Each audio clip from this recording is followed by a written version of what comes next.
Okay, welcome everybody. We here at the Mysterious Bookshop are so thrilled to be hosting Heather Chavez, who is in conversation with Megan Collins. We are talking about Heather's new book, Blood Will Tell.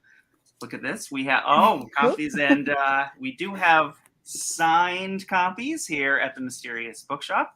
We also have copies of Megan's The Family Plot available, so make sure you take advantage of the deals that we have. Absolutely. Heather and Megan, thank you again both so much for joining the Mysterious Bookshop and talking with us today, and for all of our followers and friends and collectors. I'm going to turn the broadcast over to both of you. I will be back in about 45 minutes or so, but otherwise enjoy the conversation, and I'll be posting in the comment section for all of you, those watching. If you have a comment, if you have a question, please feel free to leave them there. All right, enjoy, and I'll be back soon. Okay, thank you. Thank you. Yay, I'm so happy to talk to you about this book. As you know, I got to read it early, and just like your first book, it was so propulsive and exciting, and just like one of those books that you don't really come up for air, and those are my favorite to read, especially when it's a thriller. So, could you start just by telling us a little bit about the book for those who haven't read it yet? Sure. It's based on a very somewhat dysfunctional sisterly relationship. And Frankie Barrera is a single mom and a school teacher. And she has always kind of taken care of her sister, her much younger sister, Izzy. But still, she's not overly concerned when a police cruiser pulls up behind her at a gas station, until she sees that there's been an Amber Alert with her truck listed as being seen at the site of an abduction of a teenage girl. And this isn't the first time that Izzy's been associated with a missing person. So she has to deal with figuring out, are these two abductions related? I mean, they're obviously connected to her sister. And meanwhile, the police very much think that they are. So it follows her investigation and her trying to basically protect her sister. And sorry. Yeah, no, go ahead. I love that angle. I love when that happens in stories where there's something from the past, and then you're like, you think that that's done, that's put to bed, or whatever that was, and then something comes back to bring that all to the light again. And I love that hook in this book, and I love going on that wild journey and being like, how do these two things connect, and just like dying to know the whole time. So I know from talking to you before that you had a very interesting journey writing this book and getting it to the point where it looks like this and we can hold it. And I'm wondering if you could just tell us about that, about what it was like to just create this book and what you kind of had to do and go through. Of course. Yes. Book one, No Bad Deed, which I think you also read. It was written very much in a bubble. I mean, I didn't have a whole lot of input into it. The first person who read it in its what I considered pretty polished form was my agent. Mm-hmm. My husband feels like he read it because I read snippets to him all the time. But it was very much mine and mine alone. And so I would just write when I had time, when the day job and the kids and everything else kind of just calmed down. I took a whole year off at one point because my son was getting ready to graduate from high school. So, it was just a very different process. And then book two. Book two is definitely a different experience. For one thing, it was different in good ways too. It was different in that I had a community of writers that I could rely on, that I could ask questions. And it was very helpful to realize I wasn't on this journey by myself, and that many of us do experience, that sophomore book woes. So it wasn't just me. So that was very helpful. It was also the first time that I wrote on deadline, which was a unique experience. And so I wrote the book, edited it with my agent, and then we submitted it to my editor after it was polished, not perfectly, and he did not love it. And so we had a discussion about it, and it was, I think in retrospect, a lot of it had to do with the core of the book has always been Frankie and Izzy's relationship. And in the first plot draft that I submitted, they weren't on page very much together. Frankie leaves very early on in that version, and they are reunited till the end. So basically 80% of the book, they aren't interacting at all. I mean, Frankie thinks about her because everything she's doing is for her sister. Yeah. But I think that's kind of why it wasn't quite working. And so I ended up having to throw the whole book out and, go through it all over again, and write a whole new book, new plot, new setting. The only thing that remained was that core relationship. Mm-hmm. So, I mean, none of the scenes really stayed the same. It was all new material. I think maybe if I had to distill how much I actually kept, it was probably about 1,000 words. Wow. Yeah. Oh my gosh. Yeah. I actually wrote a column for Writer's Digest, that I think is coming out next month, that starts with book 2 kicked my ass. And it definitely did. Yeah. And so how long did you take to write that second version of this book? The second version, probably about 3 months. And I don't write fast. I never write fast. So it wasn't that I wrote quickly. It was that I put in a lot of hours. I know there are people who can just crank out 1,000, 2,000 words an hour. I'm not one of those people. I'm 400 words if I'm lucky. Yeah, me too. So it takes me, whether it takes me 3 months to write a book, a year, or 2 years, I keep a spreadsheet. And all the books pretty much take me the same amount of hours. It's just a matter of, like 250 hours maybe for a first draft, for a messy first draft. Yeah.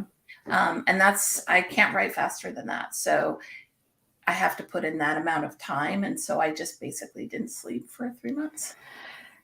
Oh man, this is really resonating because I'm going through the exact same thing right now. As you know, I've told you about this.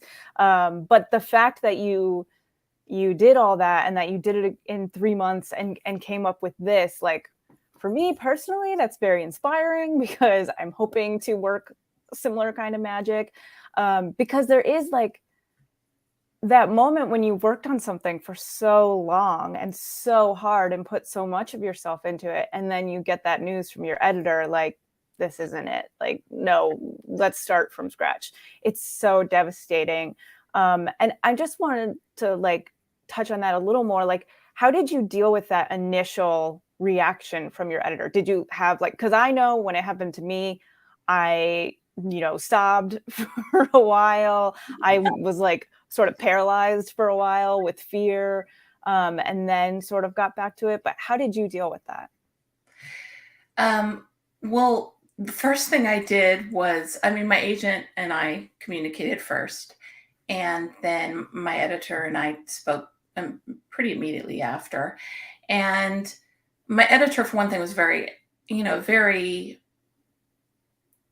kind in this, the whole I don't love it versus this is garbage. Yeah. Dumpster fire, Heather. So that helped. I will definitely not say that I too had those moments where I was, sobbing and sure I would never be able to write another word. And, you go through that intense period of self-doubt and it's a lot.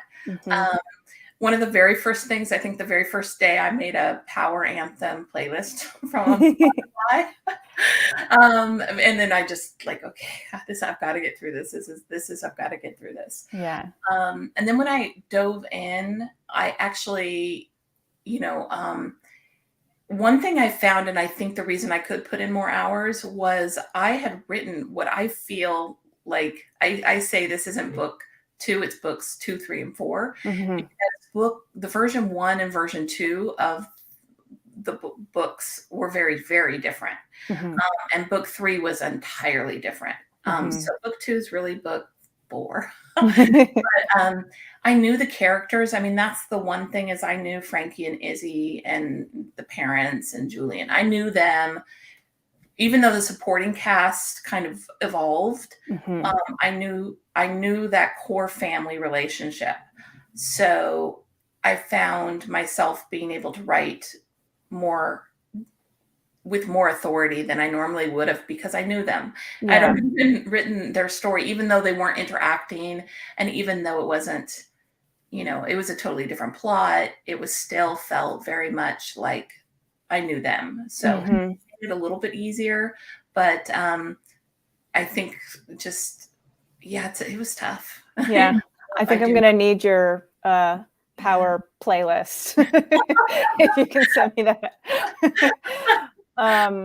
Yeah, I mean, I know what you mean, because I always say that, like, some people, before they write a novel, they'll write like huge character sketches, like what did they eat for breakfast? What are they wearing on a Thursday? And I never know any of that stuff. And I just kind of discover who they are and their gestures and their specifics as I draft. So I'm finding the same thing now, being back where you are, rewriting the whole thing, that I know these people so much better than I normally do in a first draft, which is making it such an interesting experience. It's not an experience like I recommend if people can avoid it, but it is really, it's definitely interesting.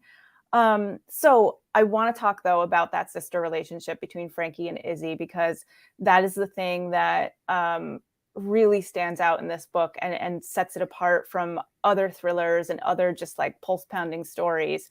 And so since this is something you had from the very beginning, and it stayed with every evolution of this book, I want to know, like, why you wanted to write about that kind of relationship. Was there something in particular you were exploring? Is it based on an actual relationship you've had or witnessed, and just where that came from for you? Certainly. Frankie and Izzy aren't autobiographical, but I did have a sister who passed away when I was younger, and we had a very complex relationship. And so I always wanted to write that story, not our story, but that story about sisters and how complex and complicated those relationships can be. And also how that thing that we love most about someone, that usually, that draws us to them, also tends to be the thing that drives us absolutely bonkers. Yeah. For instance, Izzy, she really relies on Frankie. She's the first person that Izzy calls, Mm-hmm. And she really relies on her, but at the same time, she resents her. She Mm-hmm. resents that she is the caretaker. She doesn't, so, and the same thing with Frankie. She loves her sister and just kind of stepped into that role automatically during childhood, because there is a 6-year age gap between them. But at the same time, she doesn't want, like, she thinks that she wants her to be independent, but maybe she kind of struggles with that as well. And especially with sisters, that, I remember reading, I forget where I read it, but it was that it's, sibling relationship is like, parents can love you unconditionally, but siblings don't. Mm-hmm. They call you out on your stuff. Mm-hmm. And so I like that dynamic, of like these people who really love each other, who have each other's backs, but who also call each other out on their crime.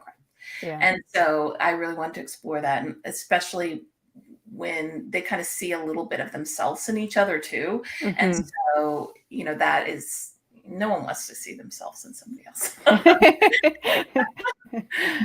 They're like, it's too much of me. It's too much. It's laws. When she's doing it, I totally see why, that's not a good thing. Yeah, I'm really interested in sibling relationships where one sort of takes a caretaker role with the other and almost like a parental relationship. And so that was really intriguing in this book. And the other half of my thought just flew away. So we're just going to go on to the next thing. So I'm interested to know, especially since you did have to write this twice or 3 times or however many it might be, what kind of research went into writing this book, if any? And I like asking people this question about thrillers because, like with literary fiction, historical fiction, like there's probably going to be a lot of research. But with thrillers, it's not necessarily going to be the same thing. But sometimes the research that you do and go in on a deep dive on is very specific, which I always find so interesting. So did you have to do research for this book? If so, what was it? I love research. It's probably why I don't write more words per hour. But everything, if there's a bug, like No Bad Deed, there was potato bugs. I researched I remember. Yes. In Blood Will Tell, there's a ghost town called Mercuryville, and I went there. It's not much. It's just a place where teens drink. In the book, I'm not saying real Cloverdale teens are drinking. But, I really do feel like everything that I write about that has an important role in the book, I do have to kind of research. With the book I'm working on now, I actually just did an interview and tour for my edits. Cool. So I have a retired police lieutenant who helps me with the police scenes, and not just reading them, but like, okay, what would happen if, and we'll talk about this. And, he was a stranger when I was writing No Bad Deed. And so I'm really glad that he didn't think that I was just some crazy person. Who wanted to talk to him about, how to commit the perfect crime. So I do tend to interview, like with Blood Will Tell, there's jurisdictional issues. So I don't know anything about jurisdictional issues. What kind of seabirds live in Mill Valley? I live near Mill Valley, but I'm not, an expert on birds. And so there's that. And then it was actually funny because my daughter and her best friend, I'd met her best friend's parents a couple times, like briefly, but we hadn't really ever connected. So my daughter suggested that we go out to dinner. And so we went out to dinner recently, and she was talking about, hey, the hometown where she lives, and the mom. And I said, oh, I have a friend who lives there. She's the first person I go to whenever I have to figure out where to bury a body or and all this stuff. And my daughter leans in and says, Mom, she doesn't know you're a writer. And I'm like, oh yeah, I probably should lead with that. I pretty much, I ask questions, I Google a lot, I read books, I go places. So on Mother's Day, I went, it was during the pandemic, and my daughter had come home from college, and she was like, okay, actually, I think she was still home because of the pandemic, but she was home. And she said, what do you want to do for Mother's Day? I said, I want to take a 2-hour drive. And she's like, oh, okay. It's Mother's Day. So we went out there and we spent some time out there. That's awesome. I'm jealous that you have a police officer friend that you can rely on like that. I always say that every writer needs a doctor friend, a police friend, and a lawyer friend, and maybe a psychologist friend who can inform all those different aspects of thrillers. And I have a surgeon friend who has been helpful in the current book that I'm writing. But I've yet to acquire the other one. So if anybody wants to be one of my friends in those areas, hit me up. So I want to talk about the themes in the book, and you want people to either take from the book or maybe question as a result of reading the book. Well, I think one of the main themes that I was thinking of as I wrote it, I don't know if people will take this from it, but was the obligation to self versus the obligation to family or the obligation to others. And not to get too dark, but I know we were talking about this earlier. And that obligation to others has been weighing on my mind even more recently. And so, and it always kind of has, because I think sometimes as people, we wonder, you know, is it affecting me or is it affecting someone I love?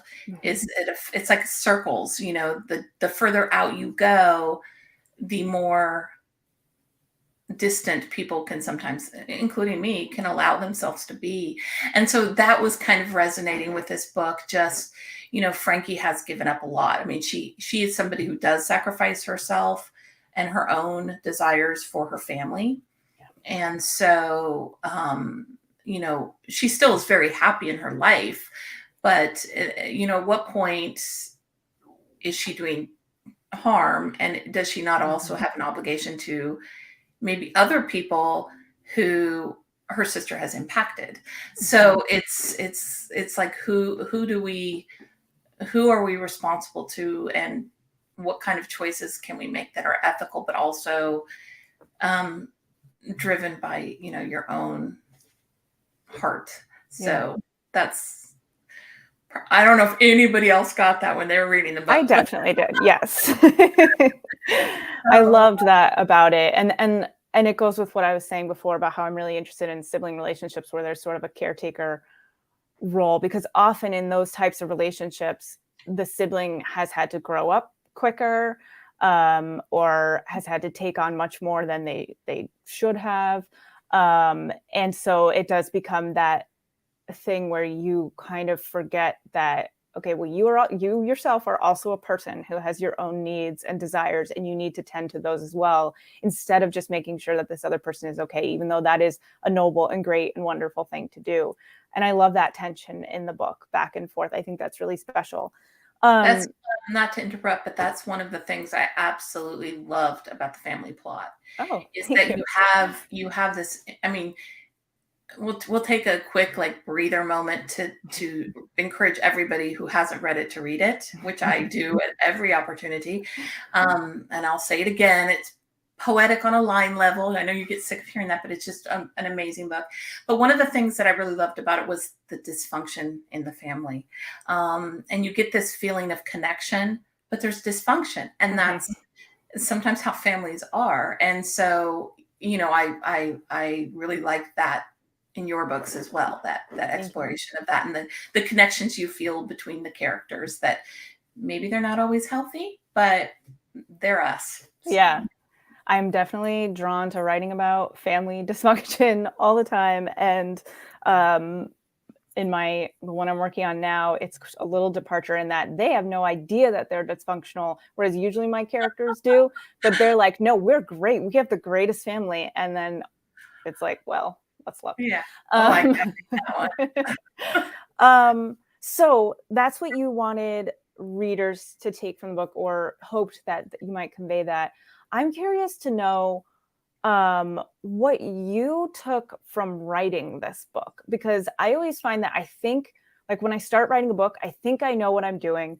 I think I know where I want to go, but I always discover something along the way, or even if it's just like another nuance or another layer of the thing that I set out to explore. So was there something like that you feel that you discovered in writing this book? I think, well, it was really cathartic for me, having, like I said, lost my sister. That was something I discovered, as far as because she was top of mind when I was writing it. And so I worked through some stuff. But also I think I learned,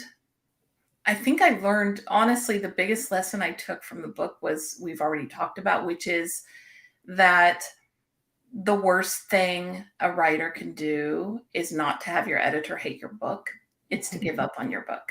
And, you know, and I always wondered, you know, like, I knew I had a pretty thick skin, But by thick skin, I do not. I mean, yeah, wallow, power anthems, yeah. But I mean, as far as I still like pull up my big girl pants and get the job done. This was a time where I was wondering, can I really do that? Mm-hmm. And so the process of it, I kind of tell people that this is the book I found my process. You know, I found my voice with book one. I found my process with book two. And so I found that as well.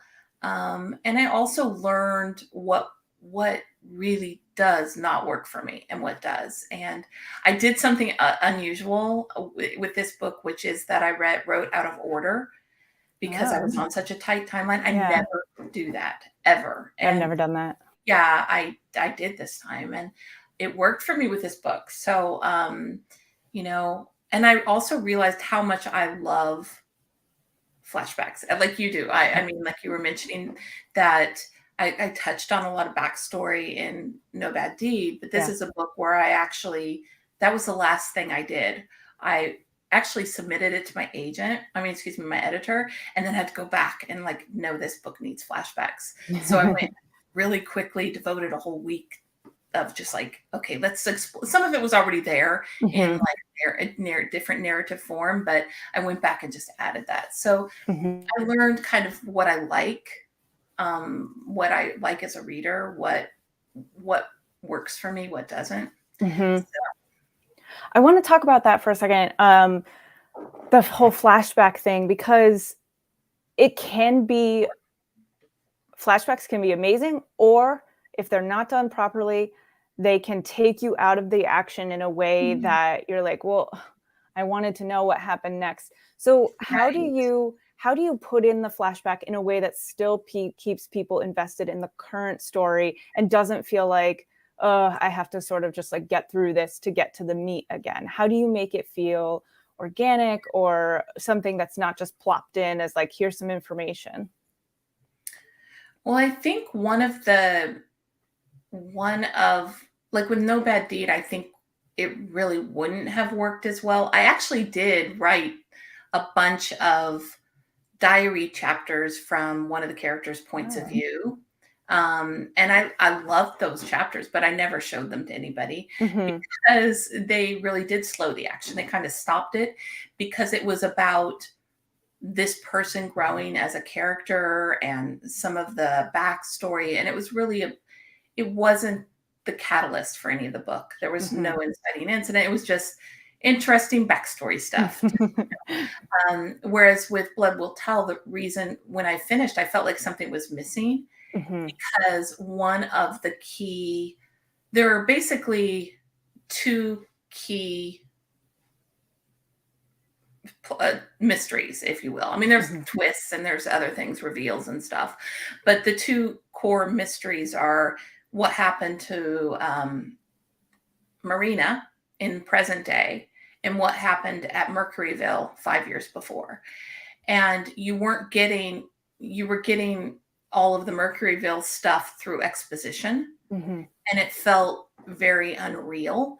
And there's also a question about how much Izzy can remember.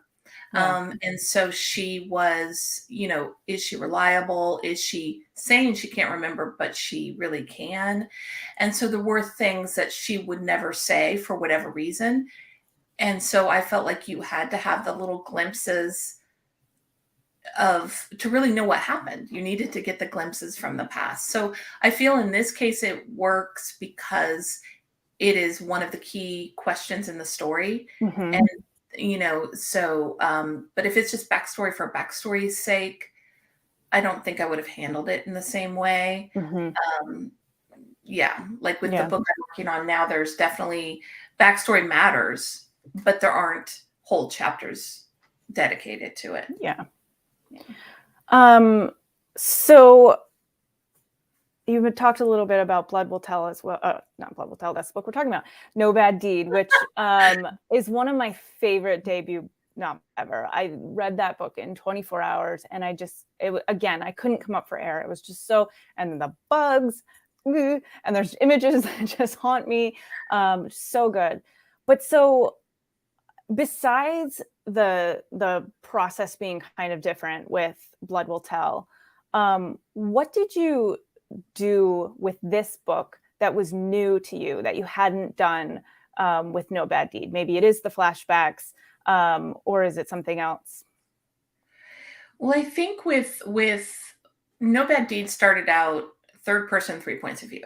So I did cut a lot out and go into first person. And part of the reason I did that was because I felt like it was originally told from Brooklyn and Carver's point of view as well. It was like the Good Samaritan, the victim, and the attacker, which I love that structure. I still love that structure.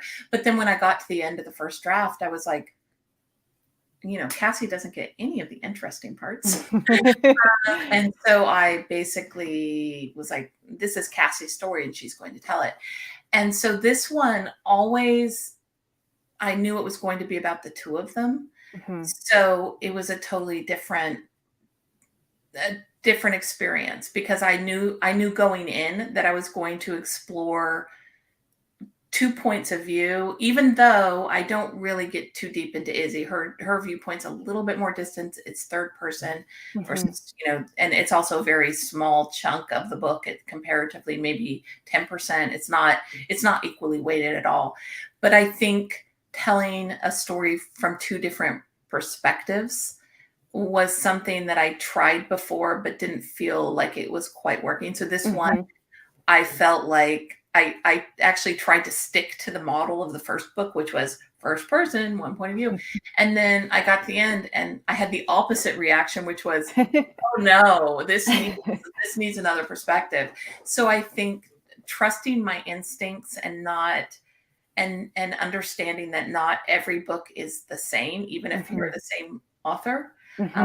Every book is told in a different way. It requires different things.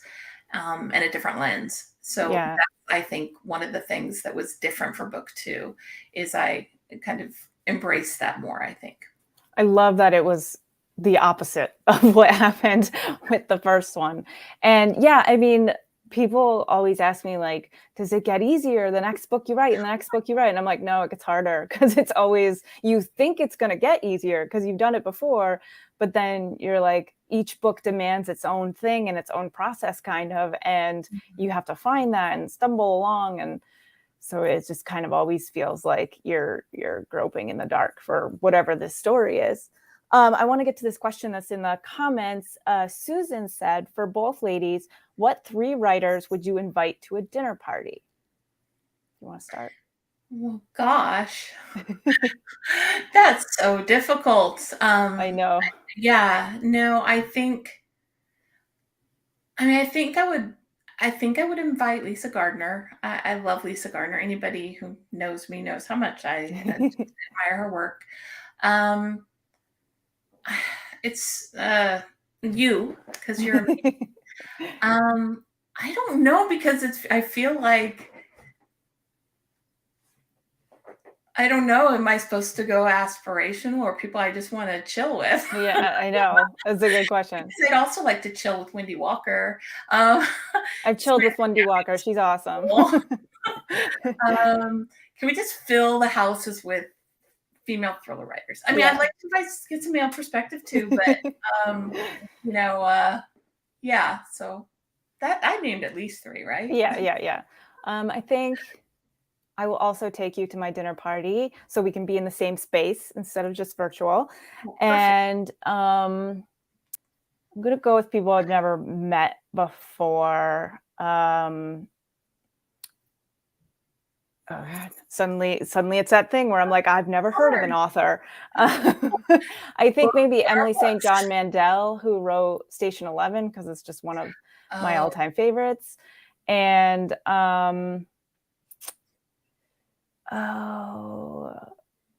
and maybe Emily Henry, who wrote Book Lovers, People We Meet on Vacation, Beach Read, who's just like tearing up the New York Times bestseller list every single week. Her books are so fun and hilarious, and I imagine she'd be a great time at a party. So back to some of my questions, things I really want to know. So you found your process in this. And I wanted to talk about your process a little bit. And there's, the age old question of, are you a pantser, meaning you just sit down and you don't know what you're going to write and you just figure it out, or are you a plotter? And so you know the whole story ahead of time. So I want to know that. I also want to know if you have any particular writing routines, like ways you sort of get yourself into it for the day. I admire people who can be pantsers. You would think because I've rewritten these books that I'm a pantser and I just had to rewrite them. No, I'm a plotter and I still had to. I started out a pantser when I was getting like my first book, my practice book, one of a few, was, I just thought, wouldn't it be cool if this office worker didn't show up at work one day and everybody thought, oh, it's just her being her because she's dead weight. And then she was bludgeoned to death with a weight. Wouldn't that be cool? So forgive my 20-year-old self for sharing my secrets. But, and I just started writing and that did not work for me at all. And I realized I became a better writer personally the more detailed my outlines were. Mm-hmm. So I'm definitely fall firmly in the plotter camp. Yeah. I started with, I think No Bad Deed was maybe a 4 or 5 page outline. I just like the pivotal scenes. And then I realized I wanted even more structure. So Blood Will Tell. It was originally called The Contest. The Contest was probably about 5 or 6, and then the eventual book was like 10. And I think book 3 is also creeping up to like 11, 12. And I find like that's about my sweet spot. Mm-hmm. The 10-page outline with the scene by scene is really kind of my sweet spot. And I do go off course. I mean, my first outline for Blood Will Tell, as well as the one I'm working on now, there are whole chapters because you realize, oh, this person is going back to the condo to talk to so and so. They've already been at the condo twice. Why don't they just ask all their questions at once? So you do realize that as you're writing and you're actually putting them in the situations, these characters that plague us.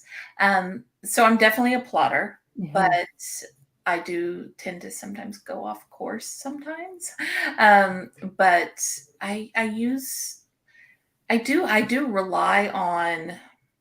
do read a lot of craft books. Mm-hmm. I don't follow them precisely, but I actually read Save the Cat Writes a Novel after I wrote and revised No Bad Deed, and I went back and I found all of the points that were in my book that matched.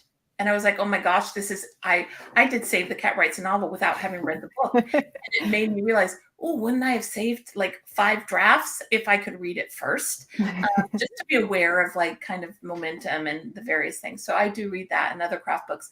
One of the things I just started doing that I read, and I wish I could give a shout out to the craft book, but I don't remember, but it is, if you follow me on Twitter, I'll find out and I'll tweet. But it recommends going and instead of staring at the computer screen, to get a notebook and just like craft in the notebook for 15 minutes, figuring out what the scene is supposed to accomplish, like little bits of dialogue, little pieces of action.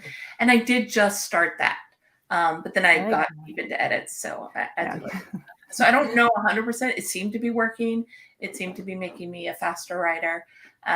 But so that's kind of my process. Do you have a process? Are you a plotter or a pantser? Complete plotter. I'm the same as you in that like a 10, 12 page single spaced outline is usually where I'm at. And I have to have like a chapter by chapter outline and then breaking down each scene and all of that. And I like really admire pantsers because I'll read a book and then find out that the author is a pantser. And I'm like, how? Like, this is so like, how? Like, how did you figure that all out and still have it work in this like intricately plotted way?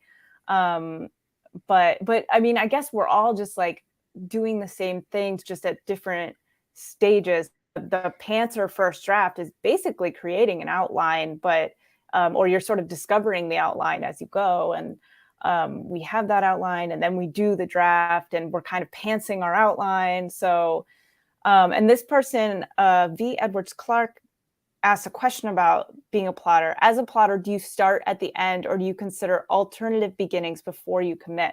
That's an interesting question. I think it is different with every book. With No Bad Deed, I knew who would be in the final conflict, but I didn't know how it was going to go down at all. I didn't know. I just didn't. It all came to me by the end of the book, even though I had a little thing like, these people will have a fight. There will be conflict. So, and it will happen here. And that was the extent of it. I didn't know. Whereas with book 3, which is not done yet, but the ending came first. It occurred to me, the beginning and the ending both came to me almost at the very same moment, and they felt fully formed. Wow. And when I mentioned writing out of order with book 2, that was one of the things that I did. Is I had a firm idea of the climax for book 2, and so I ended up writing the climax before. When I got stuck in the middle, and I'm like, I don't have time to be stuck. And so I know how it's going to end, so I'll start there. And so I ended up taking a whole week just to focus on a few scenes in the climax, because I knew what those were. I had a firm grasp on them. So, and I don't really consider alternative beginnings. I mean, I do, but generally the beginning is one of the first things. I mean, that premise, that hook, that setup is usually the first thing that occurs to me. So that's usually my catalyst for, I want to write this book. Yeah, I think so too. Usually for me too, even the first sentence rarely changes for me from draft to draft, because that kind of gets in my head and then cements itself in there. We only have a few minutes left. So one question I really wanted to ask you selfishly. So I mentioned how propulsive your books are and how they do have that breathless quality. Do you have a trick for that? Or is it just your kind of instincts as a storyteller? Or is there something that you make sure to do, whether it's length of chapters, way you end the chapters, whatever it is, that kind of gives it that quality? Well, I think number one, it's short chapters. I do also tend to, have shorter paragraphs. And I do really look at, when there's an action sequence, I really do look at every single word and really try to tighten it. And I also try to be aware of the things that do slow it down. Like if there's, for instance, a deep internal moment is going to slow it down. It's, dialogue will slow it down unless it's put out the fire. Oh no, it's burning my hand. I mean, yeah. But I mean, any backstory, any scene setting. I think that's one thing, is that, establish the scene before you establish the action, because once you start trying to pop in those setting details, it's going to just stop. Yeah. And so I try to be aware of the cadence of my paragraphs, sentences, and chapters. But I also think it's what I love most about books, the books I read. I'm not a huge, I don't want to say a huge fan. It's just not my style, really dense, long paragraphs. Yeah. To me, it's a different mood. If I want to just relax and feel languid, yes, then I'll read that kind of book. But if I want to be kept reading through the night, I will read something where I think I'm going to be able to stop. And then I don't, because those chapters are so short and it's so readable. So ultimately, that's what I like to read. So I think I tend to write the same way. That's interesting, because I also love to read books with short chapters, but I can never get myself to write short chapters. No matter what I try, they always end up 10 to 14 pages. And I'm like, oh, okay, this is just, and I've had people say that, like, I just wish the chapters were shorter. And I'm like, I can't. Like, it's not going to happen. It's so funny you say that, because your books are so pacey that I actually would have thought your chapters were short if you'd asked. Good to know. So, I mean, good. Like Jocelyn Jackson, Mother May I, and Never Have I Ever, two of my favorite thrillers. They have some long chapters, but boy, are those books just engaging and compelling. Yeah. And I think it's just, knowing where to, you have breaks though. So even if you have longer chapters, you have places to stop and take a breath. Yep. And I think that's the thing, is that finding those moments to take a breath is important. Yeah. So I have a few lightning round questions. Oh, just real fast. You kind of talked about this before, but it seems like a new thing for you, but pen and paper or computer for writing? Computer. Hardcover or paperback? Hardcover. Ebook or physical? Physical. Though I do read more ebooks now. Yeah, I've also been getting more on that train. Write in silence or write to music? Silence. That one's easy. Same, me too. Write in the morning or at night? Morning. Do you have a go-to writing snack? Gum and water. I have to have a glass of water and then gum. It's the only time I chew gum. I don't chew gum anytime except for when I'm writing a book. Maybe I should try that. That sounds smart. It's bad, my jaw. Oh, yeah. No, it's not good. Yeah. But it's better than chocolate, because then I'd just be. But I clench my jaw so much when I'm writing and all the time. So maybe chewing gum for me would help me to keep my mouth open times. Last book you read? The Last Flight by Julie Clark. Oh, come on. And is there a book you wish you'd written by somebody else? Obviously. Oh my gosh. So many. The Last Flight by Julie Clark. Every book, when I love a book afterwards, it's like, I wish I'd written that. So since that's the last book, Yeah. Yay. Happy to be back. No, thank you both so much for this incredible conversation. And thank you to those who left comments and questions over there. Just as a quick reminder, we do have signed copies of Blood Will Tell available at the Mysterious Bookshop right now. We also have copies of the Family Plot as well. So thank you both so much. Also, Blood Will Tell is a pick for our psychological suspense crime club. So if you don't subscribe to one of the Mysterious Bookshop's crime clubs, you're missing out on getting signed first edition hardcovers delivered to your door every month. It's a great deal. You should take advantage. Thank you both so much. We hope to see you at the Mysterious Bookshop in physical. We would love to be able to see you as soon as we can. But otherwise, thank you again, and be in touch. Absolutely. We'll see you at Thriller Fest. I'll see yes, you absolutely. The Mysterious Bookshop will be in attendance at Thriller Fest for the bookshop. So if you're there, come by and sign some books for us as well. So thank you very much. Have a great evening. And we'll talk to all of you again soon. Take care. Bye.